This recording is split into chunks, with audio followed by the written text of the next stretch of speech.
আছুৰ প্ৰাক্তন সভাপতিৰ লগত লুৰিণজ্যোতি গগৈ উৎপাদিত জিলাত নাই, যুঁজত নাই। এখন যুঁজ আছুৰ প্ৰাক্তন সভাপতিৰ লগত এবাৰ ৰাইজৰ যুঁজ হৈছে, জনতাৰ যুঁজ হৈছে। আৰু এই যুঁজখন আদৰ্শৰ যুঁজ। এফালে সাম্প্ৰদায়িকতাৰ পূজাৰী আছে, আনফালে মানুহৰ মাজত সমন্বয় আৰু ধৰ্ম নিৰপেক্ষতাৰ পূজাৰী আছে। গতিকে এইখন আদৰ্শৰ যুঁজ। তেওঁ এগৰাকী মাতৃৰ ঔৰসত জন্ম হ'লেও মাতৃৰ আদৰ্শ তেওঁ ৰক্ষা কৰা নাই। নিজৰ গাদীৰ স্বাৰ্থত মাতৃৰ আদৰ্শ জলাঞ্জলি দি নিজৰ ক্ষমতা, নিজৰ গাদীৰ লালসাত তেওঁ সকলো ত্যাগ কৰিছে। মানুহক বিশ্বাসঘাতকতা প্ৰতাৰণা কৰিছে, মিছা কথা কৈছে আৰু অসত্যৰ আশ্ৰয় লৈছে।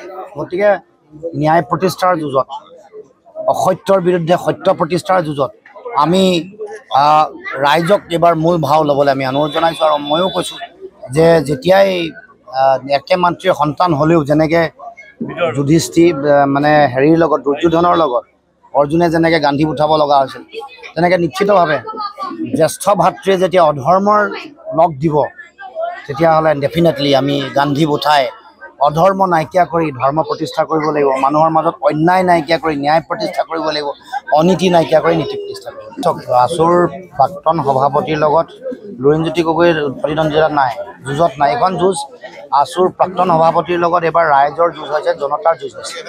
আৰু এই যুঁজখন আদৰ্শৰ যুঁজ। এফালে সাম্প্ৰদায়িকতাৰ পূজাৰী আছে, আনফালে মানুহৰ মাজত সমন্বয় আৰু ধৰ্ম নিৰপেক্ষতাৰ পূজাৰী আছে। গতিকে এইখন আদৰ্শৰ যুঁজ। তেওঁ এগৰাকী মাতৃৰ ঔৰসত জন্ম হ'লেও মাতৃৰ আদৰ্শ তেওঁ ৰক্ষা কৰা নাই। নিজৰ গাদীৰ স্বাৰ্থত মাতৃৰ আদৰ্শ জলাঞ্জলি দি নিজৰ ক্ষমতা, নিজৰ গাদীৰ লালসাত তেওঁ সকলো ত্যাগ কৰিছে। মানুহক বিশ্বাসঘাতকতা প্ৰতাৰণা কৰিছে, মিছা কথা কৈছে আৰু অসত্যৰ আশ্ৰয় লৈছে। গতিকে ন্যায় প্ৰতিষ্ঠাৰ যুঁজত, অসত্যৰ বিৰুদ্ধে সত্য প্ৰতিষ্ঠাৰ যুঁজত আমি ৰাইজক এইবাৰ মূল ভাও ল'বলৈ আমি অনুৰোধ জনাইছোঁ। আৰু ময়ো কৈছোঁ যে যেতিয়াই একে মাতৃৰ সন্তান হ'লেও যেনেকৈ যুধিষ্ঠিৰ হেৰিৰ লগত, দুৰ্যোধনৰ লগত অৰ্জুনে যেনেকৈ গান্ধী উঠাব লগা হৈছিল, তেনেকৈ নিশ্চিতভাৱে জ্যেষ্ঠ ভাতৃয়ে যেতিয়া অধৰ্মৰ লগ দিব, তেতিয়াহ'লে ডেফিনেটলি আমি গান্ধী উঠাই অধৰ্ম নাইকিয়া কৰি ধৰ্ম প্ৰতিষ্ঠা কৰিব লাগিব। মানুহৰ মাজত অন্যায় নাইকিয়া কৰি ন্যায় প্ৰতিষ্ঠা কৰিব লাগিব, অনীতি নাইকিয়া কৰি নীতি প্ৰতিষ্ঠা কৰিব লাগিব। আছুৰ প্ৰাক্তন সভাপতিৰ লগত লুৰিণজ্যোতি গগৈ উৎপাদিত জিলাত নাই, যুঁজত নাই। এখন যুঁজ আছুৰ প্ৰাক্তন সভাপতিৰ লগত এবাৰ ৰাইজৰ যুঁজ হৈছে, জনতাৰ যুঁজ হৈছে। আৰু এই যুঁজখন আদৰ্শৰ যুঁজ। এফালে সাম্প্ৰদায়িকতাৰ পূজাৰী আছে, আনফালে মানুহৰ মাজত সমন্বয় আৰু ধৰ্ম নিৰপেক্ষতাৰ পূজাৰী আছে। গতিকে এইখন আদৰ্শৰ যুঁজ। তেওঁ এগৰাকী মাতৃৰ ঔৰসত জন্ম হ'লেও মাতৃৰ আদৰ্শ তেওঁ ৰক্ষা কৰা নাই।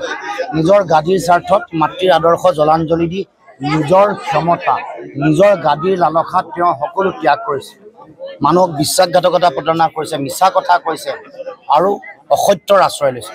গতিকে ন্যায় প্ৰতিষ্ঠাৰ যুঁজত, অসত্যৰ বিৰুদ্ধে সত্য প্ৰতিষ্ঠাৰ যুঁজত আমি ৰাইজক এইবাৰ মূল ভাও ল'বলৈ আমি অনুৰোধ জনাইছোঁ। আৰু ময়ো কৈছোঁ যে যেতিয়াই একে মাতৃৰ সন্তান হ'লেও যেনেকৈ যুধিষ্ঠিৰ হেৰিৰ লগত, দুৰ্যোধনৰ লগত অৰ্জুনে যেনেকৈ গান্ধী উঠাব লগা হৈছিল, তেনেকৈ নিশ্চিতভাৱে জ্যেষ্ঠ ভাতৃয়ে যেতিয়া অধৰ্মৰ লগ দিব, তেতিয়াহ'লে ডেফিনেটলি আমি গান্ধী উঠাই অধৰ্ম নাইকিয়া কৰি ধৰ্ম প্ৰতিষ্ঠা কৰিব লাগিব। মানুহৰ মাজত অন্যায় নাইকিয়া কৰি ন্যায় প্ৰতিষ্ঠা কৰিব লাগিব, অনীতি নাইকিয়া কৰি নীতি প্ৰতিষ্ঠা কৰিব লাগিব।